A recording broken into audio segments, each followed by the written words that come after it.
Proljetni period je doba godine kada se događaju česte vremenske promjene. Nekad su te promjene bile blage, međutim u posljednjih nekoliko godina sve su intenzivnije i razornije. Pored negativnog utjecaja na čovjeka i imovinu, ovi vremenski intervali oštećuju biljke i otežavaju uzgoj. Jaki vjetrovi, visoke i niske temperature koje se izmjenjuju u kratkom vremenskom periodu negativno djeluju na biljke, a u nekim situacijama ih uništavaju. Danas pričamo o vremenskim utjecajima na uzgoj biljaka te o koracima koje treba poduzeti da bi pomogli biljkama u ovoj situaciji. Podržite naš rad i označite video sa like. Pišite nam u komentar kako se vi i vaše biljke nosite sa ovim ekstremnim vremenskim uslovima. Blaga zima sa malo snijega te proljeće umjerenih temperatura ubrzalo je vegetacijski proces na biljkama. Većina voćnih vrsta je procvjetala, a budući da su temperature bile povoljne, mogla se očekivati plodna i uspješna sezona uzgoja voća i povrća.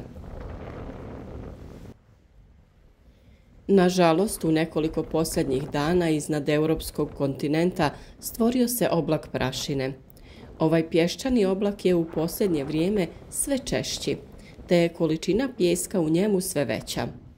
Njegov utjecaj na biljke je značajan, međutim, trenutno veću štetu radi jaki vjetar.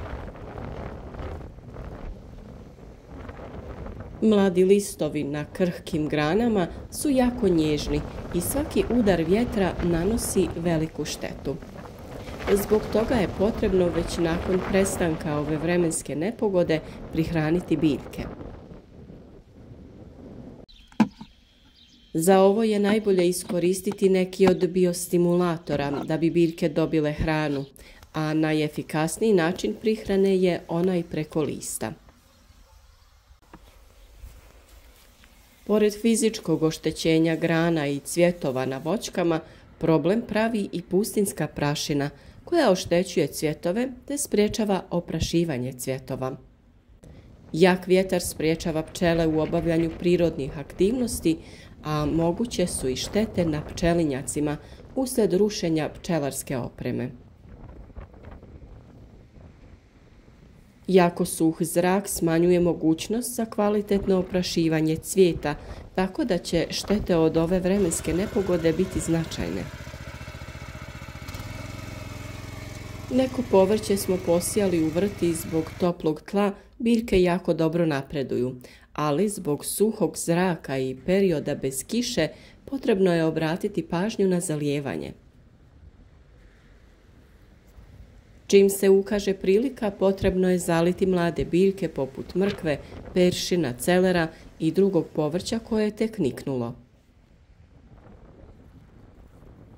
Ovo mlado povrće ima jako plitak korijen, pa su osjetljive na sušu. Da bi spriječili stres kod biljke, zaliti ćemo je u ranim jutarnjim satima.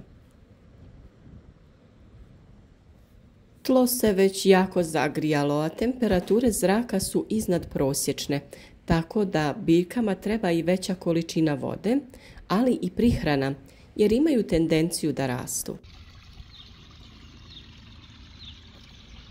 Za prihranu preporučujemo zalijevanje biljaka rastopljenim glistincem ili hranjivo koje se pravi od pokošene trave, pepela i drugih prirodnih sirovina koje za to mogu poslužiti.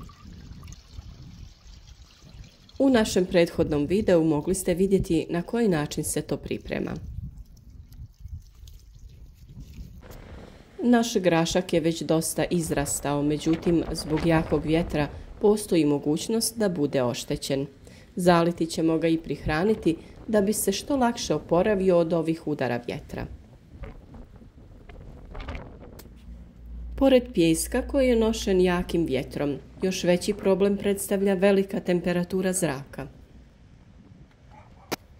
Već imamo informacije da se pojavila kovrčavost tek izraslog mladog lista na breskvi i nektarini. Na jagodama koje su u fazi stvaranja plodova, listovi su zahvaćeni gljivičnim oboljenjima. Iz tog razloga potrebno je obratiti pažnju na bolesti.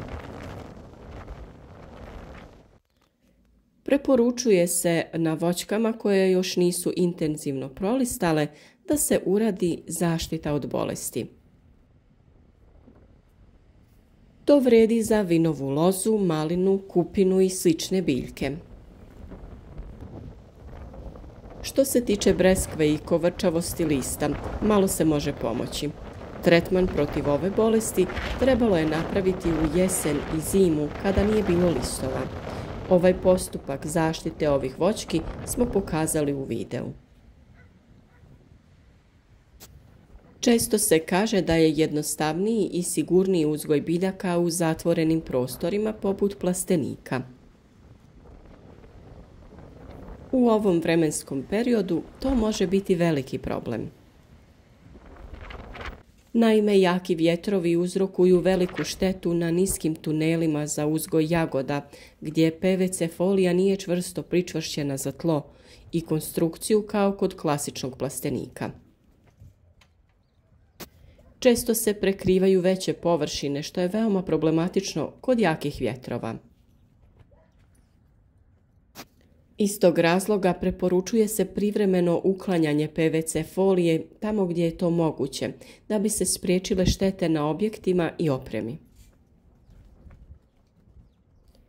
Kod plastenika su također mogući problemi, a naročito tamo gdje su već posađene biljke. Visoke temperature zbog sunčanog perioda još više povećavaju temperaturu u plasteniku, što zahtjeva provjetravanje.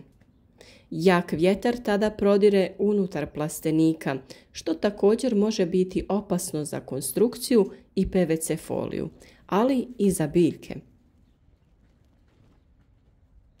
Naše biljke zbog pogodnih temperatura jako brzo rastu, pa su osjetljive na vjetar. Krompir koji smo sadili u vreće prije 40 dana izrastao je dosta visoko i u narednom periodu će cvjetati. Nadamo se da ga vjetar neće oštetiti. Tu je i rasad paradajza, paprike i drugog povrća koje ćemo uskoro saditi u plastenik, a dok ćemo sa sadnjom u vrtu još malo pričekati. Prije nekoliko dana iznijeli smo naše agrume u voćnjak i onako uspavane i umorne od zimskog sna izložili vjetru i ovom suhom zraku. Obilno ćemo ih zaliti i prihraniti tlo u vazama hranjivom koje će im vratiti tamno-zelenu boju.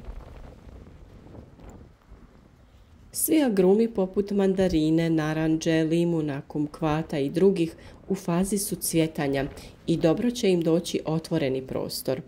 Oprašivanje je jako bitan trenutak u uzgoju agruma, kao i kod drugih biljaka, i pčele ih vrlo rado obilaze.